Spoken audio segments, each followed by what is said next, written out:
ছিলাম এখন উজবেকিস্তানের উদ্দেশ্যে। তো দীর্ঘদিন যাবত এখানে আমরা কাজ কাম করলাম। তো কোম্পানির কাজ কাম শেষ হওয়ার আগে আমাদেরকে রাশিয়া পোস্টিং দিয়েছে। তো আমরা আজ ২ দিন যাবত রাশিয়া আছি। তো আমি রাশিয়ার কিছু ফুটেজ আপনাদেরকে দেখানোর চেষ্টা করতেছি। এই দেখেন বিল্ডিং, এই পাশে ট্রেন আছে। তুমি রাশিয়ার উদ্দেশ্যে কিছু বলো, এখানে শীতের তাপমাত্রা নিয়ে মানে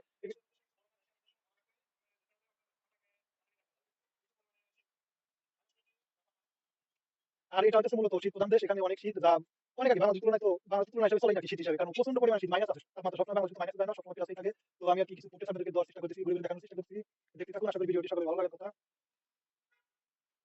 তো বিদেশ আসতে হলে কয়েকটা জিনিস ত্যাগ স্বীকার করে আসতে হবে, কারণ বিদেশ আসা সুখের জন্য, জীবন যাতে সুখে চলে সেই জন্য আসা বিদেশ, কিন্তু এখানে আসতে হলে নিজেকে অনেক কিছু ত্যাগ স্বীকার করে তারপরে আসতে হবে।